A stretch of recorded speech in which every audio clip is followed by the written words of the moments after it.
The midday sun beat down on the pavement of the financial district, reflecting off the glass towers that lined the avenue like silent sentinels. It was a Tuesday, the kind of crisp, clear day where the city seemed to vibrate with energy. Lunch hour was in full swing. Men and women in charcoal suits and navy blazers flooded the sidewalks, moving in that hurried rhythmic pace unique to the legal and banking sectors. Amidst this sea of gray and blue, Officer Kyle Miller sat in his patrol cruiser, the engine idling, the air conditioning blasting against the heat radiating from his bulletproof vest. At 28 years old, Miller had been on the force for 5 years. He was hungry for action, the kind of officer who viewed every patrol shift as a hunt rather than a service. He had just received a bolo be on the lookout for a suspect involved in a smash and grab at a jewelry store 3 blocks away. The description was frustratingly generic. Male black, approximately 6 feet tall, dark clothing carrying a bag. That was it. In a city of millions, in a district teeming with professionals, that description could have matched hundreds of men. But when Miller scanned the crowd, his eyes locked onto Marcus Thorne. Marcus was walking briskly, his stride long and purposeful. He was dressed impeccably in a tailored dark charcoal 3-piece suit, a crisp white shirt, and a silk tie that probably cost more than Miller's weekly grocery budget. In his right hand he gripped a vintage saddle leather briefcase. He checked his watch, a habit of a man running late for a deadline, and picked up his pace. To a reasonable observer, Marcus looked exactly like what he was, a high-powered legal professional rushing back to the federal courthouse. To Officer Miller, however, the adrenaline and implicit bias kicked in. He saw a black man moving fast. He saw a bag. He saw dark clothing. The context of the expensive suit didn't register.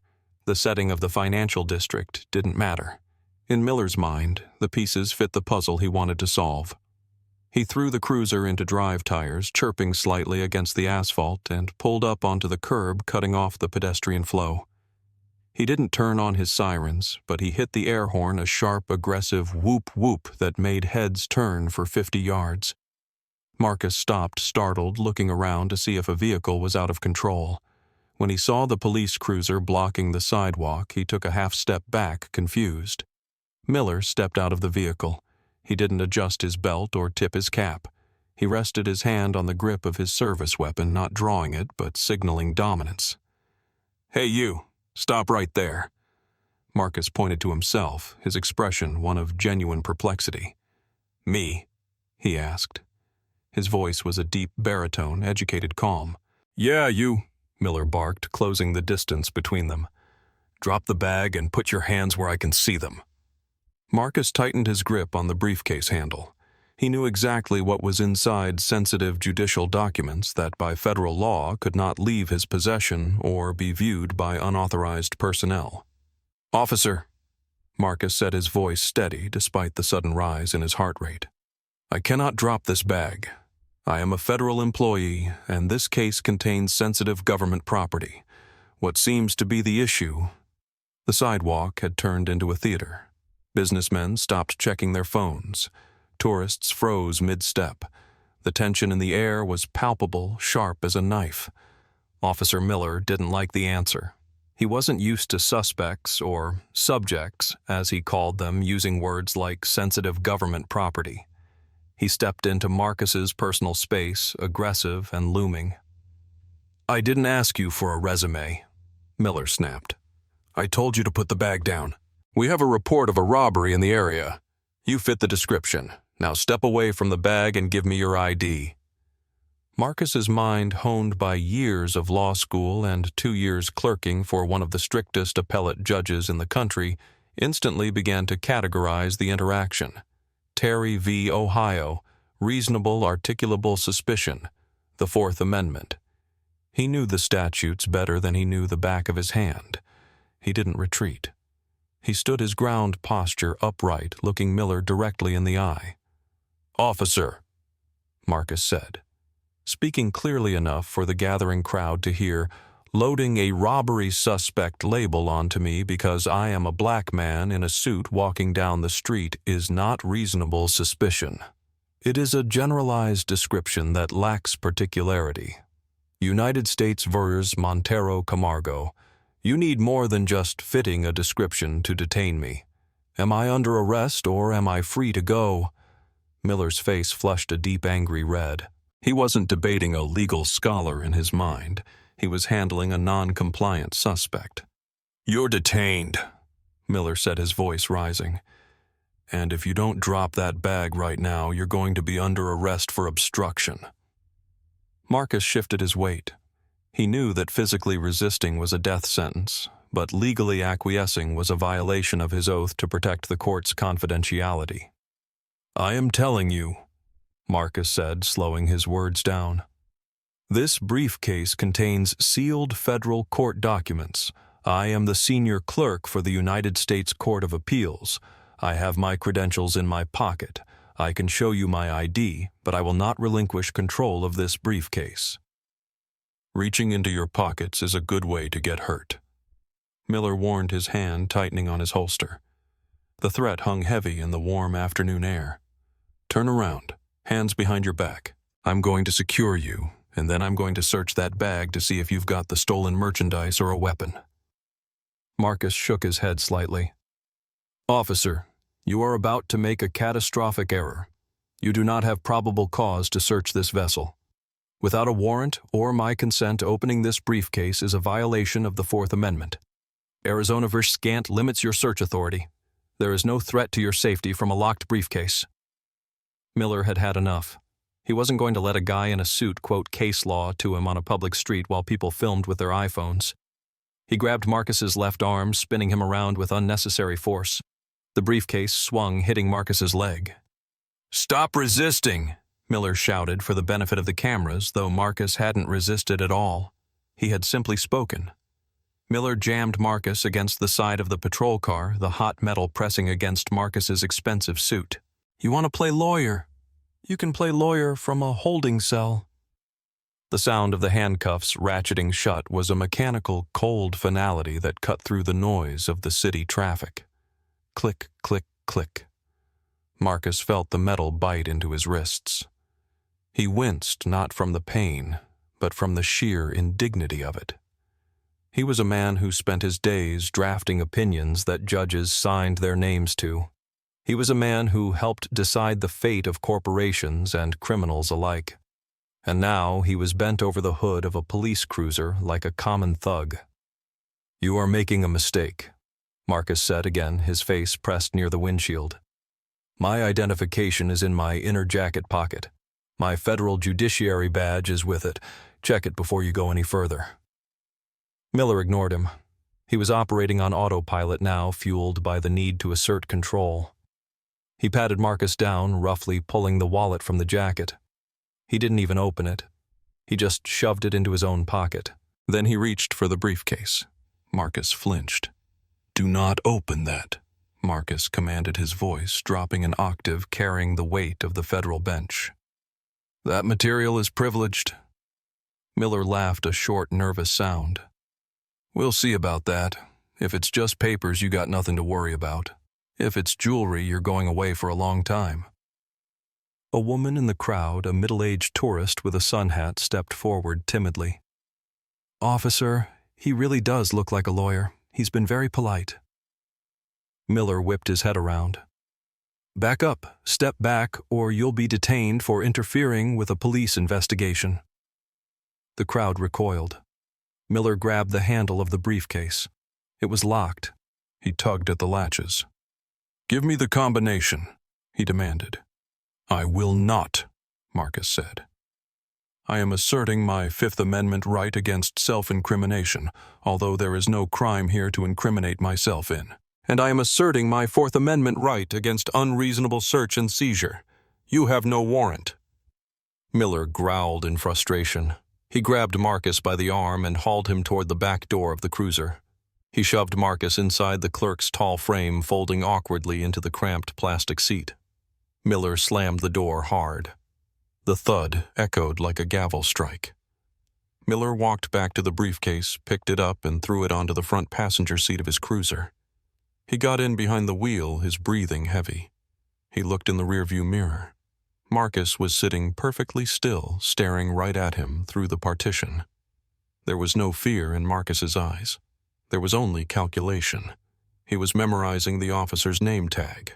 Miller, badge number 4922. He was noting the time. 12:14 p.m. He was cataloging every procedural error. The failure to verify ID. The failure to articulate the crime. The seizure of property without a receipt. The excessive force. The drive to the precinct was only 15 minutes, but it felt like hours. The interior of the cruiser smelled of stale coffee, sweat, and industrial disinfectant.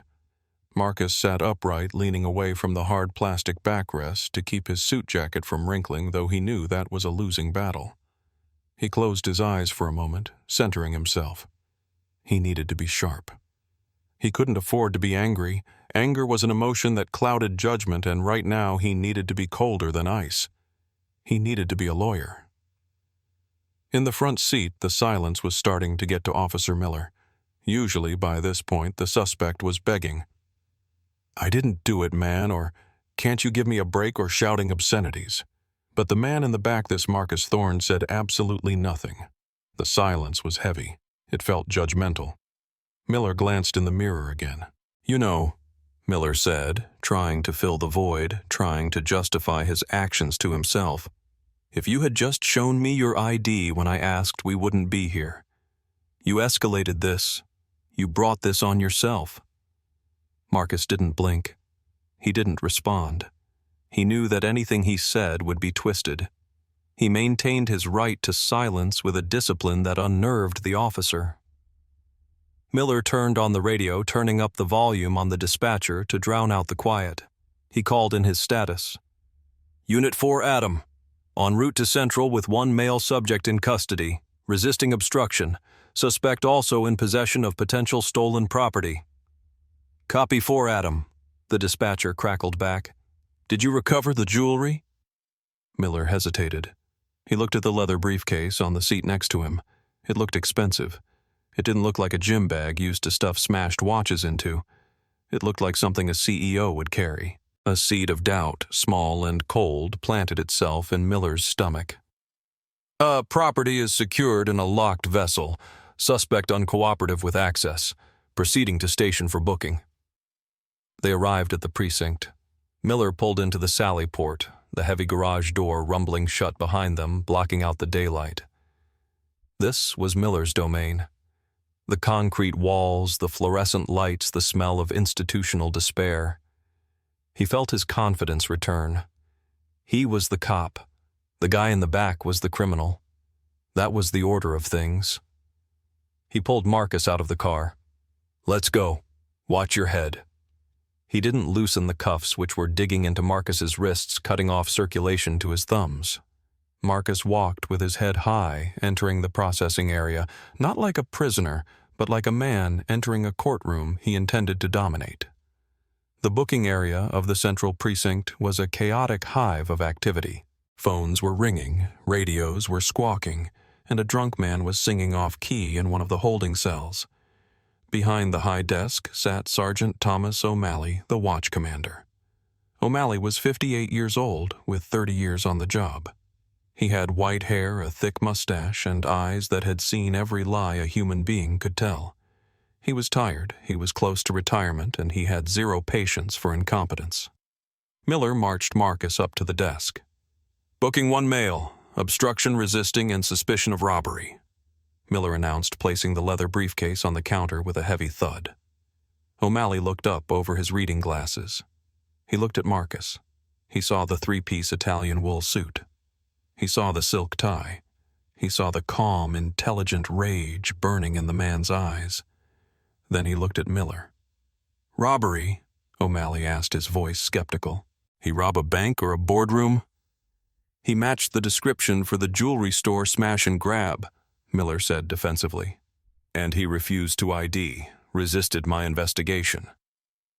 "I see," O'Malley grunted. He looked at Marcus. "Name?" Marcus Thorne.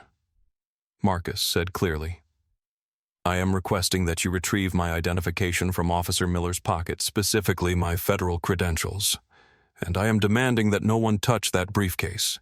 It contains classified judicial drafts for the Ninth Circuit Court of Appeals. The room went quiet. The drunk man stopped singing. O'Malley sat up straighter. He looked at Miller. You have his wallet. Yeah, Sarge, right here, Miller said, pulling it out. He tossed it on the counter. O'Malley picked it up. It was a slim, expensive leather wallet. He opened it. The first thing he saw was the California Bar Association card, attorney at law. The second thing he saw was the heavy laminated ID card with the seal of the United States Courts. Marcus Thorne, Chief Clerk to the Honorable Justice Evelyn Sterling. O'Malley felt the blood drain from his face. Justice Sterling was known in the legal community as the Hammer. She was a federal appellate judge with a reputation for devouring unprepared lawyers and police departments for breakfast. And this guy was her chief clerk. O'Malley looked at Miller with an expression that was a mixture of pity and fury. Miller, O'Malley whispered, the sound more terrifying than a shout. Did you arrest a federal court official for walking down the street? He wouldn't show ID. Miller stammered, the realization crashing down on him. He was acting suspicious. Suspicious, O'Malley barked. He's wearing a suit that costs more than your car. Look at these credentials. O'Malley slammed the ID down on the counter. This isn't a suspect, you moron. This is the guy who writes the laws you're supposed to be enforcing. O'Malley turned to Marcus. Sir, I am going to uncuff you right now. No, Marcus said. You will not. O'Malley froze. Excuse me. You will not uncuff me until the captain is here, Marcus said, his voice ringing through the booking room. I want everything documented. I want the chain of custody for my person and my property logged. If you take these cuffs off now, you'll try to say I was never really arrested, that it was just a detention. I want the booking photo. I want the record. Captain Richard Reynolds was in his office enjoying a lukewarm sandwich when the call came from downstairs. The tone of O'Malley's voice told him everything he needed to know: disaster. Reynolds hurried down the stairs, straightening his tie. When he entered the booking area, the tension was thick enough to choke on. Marcus Thorne was still in handcuffs, standing by the desk, looking like a statue of judgment. Officer Miller was standing in the corner, looking pale and small. Reynolds approached Marcus. Mr. Thorne. I'm Captain Reynolds. I'm the station commander. I've been briefed by Sergeant O'Malley. I want to offer my sincerest apologies for this misunderstanding. Misunderstanding is when you order the wrong sandwich, Captain, Marcus said coldly. This is a deprivation of rights under color of law. Title 18 United States Code Section 242. Your officer kidnapped me from a public street because he didn't like my tone. Reynolds winced. He signaled to O'Malley. Get the cuffs off him, now. O'Malley moved quickly, unlocking the restraints. Marcus rubbed his wrists where red welts had formed. He didn't say thank you. We can expunge this record immediately, Reynolds offered, trying to do damage control. Pretend it never happened. You can walk out of here right now. Marcus laughed, a dry, humorless sound. Oh, I'm going to walk out of here, but not before I get a property receipt for my briefcase, which, by the way, has been out of my sight for 20 minutes. If one page of those drafts is missing or has been read, that is a federal offense. I need the body camera footage preserved. I need the dash cam footage preserved. And I need Officer Miller's badge number and full name written down on your business card. Reynolds looked at Miller, then back at Marcus. He knew when he was beaten.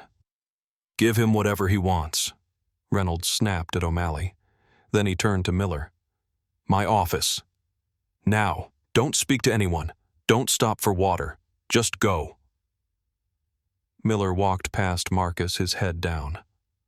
Marcus didn't look at him. He was busy inspecting the lock on his briefcase. It was still intact. He took the property receipt from O'Malley. "You'll be hearing from my counsel," Marcus said.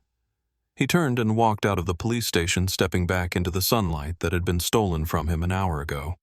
He hailed a cab, not an Uber, because he needed a paper receipt. He was already building the case.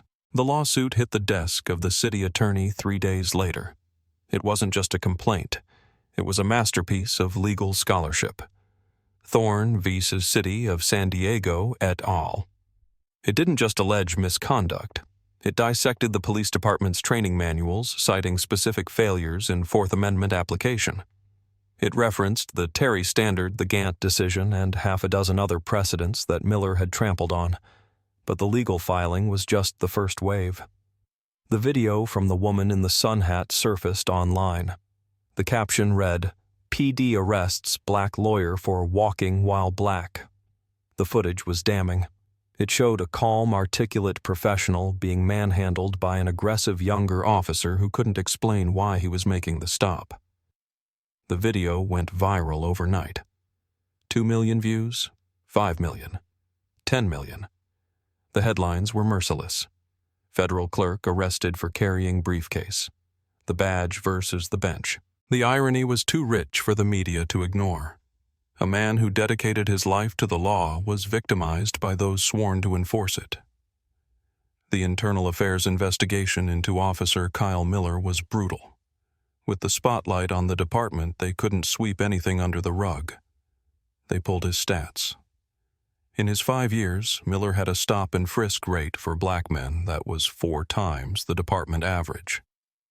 He had a history of contempt of cop arrests, charges of obstruction that were later dropped by prosecutors because there was no underlying crime.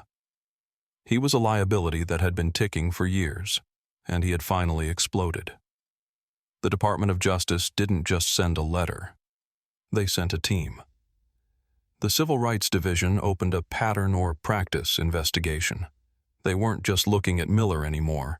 They were looking at the supervisors who signed off on his reports, the sergeants who ignored the disparities in his data. The entire department was placed under a microscope. 6 months later, the resolution came. It was swift, largely because the city knew they had absolutely no defense. Officer Kyle Miller was fired. His termination letter was public record, citing gross incompetence, violation of civil rights, and conduct unbecoming an officer.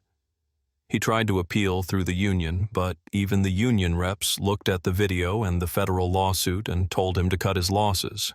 He lost his pension. He lost his career. The settlement for Marcus Thorne was finalized at $1.2 million. The city wanted a non-disclosure agreement. Marcus refused. "The money isn't the point," he told his lawyer. "The transparency is the point." He took the $1.2 million and didn't buy a new car or a house. He used the entire sum to endow a legal defense fund for indigent defendants in the city, specifically for those charged with obstruction and resisting arrest, where no other crime was committed. He named it the Fourth Amendment Defense Initiative. The police department was forced into a consent decree. Every officer had to undergo 80 hours of retraining on constitutional law.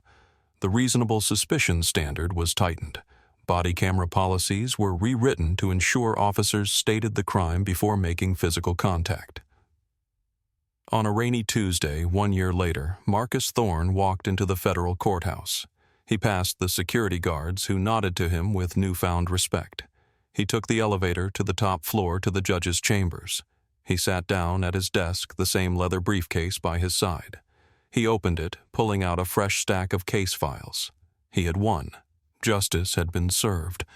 But as he looked out the window at the city below, Marcus didn't feel triumphant. He felt haunted. He knew with a certainty that chilled him to the bone that if he had been a janitor instead of a clerk, if he hadn't known the case law by heart, if he hadn't had that badge in his pocket, he would just be another statistic. He would be another man with a record, another life derailed by a system that assumed guilt based on complexion. He was the exception that proved the rule, and that was a burden he would carry for the rest of his life. This story ends with a victory, but it forces us to ask a hard question. What happens to the people who can't quote the Supreme Court when the handcuffs go on? What happens to the citizens who don't have a federal judge on speed dial? I want to hear from you. Do you think the punishment for Officer Miller was enough? And what would you have done if you were in Marcus's shoes? Let me know in the comments below. If this story moved you, please share it. We need to keep having these conversations until justice for all isn't just a phrase, but a reality. Thanks for watching and stay safe out there.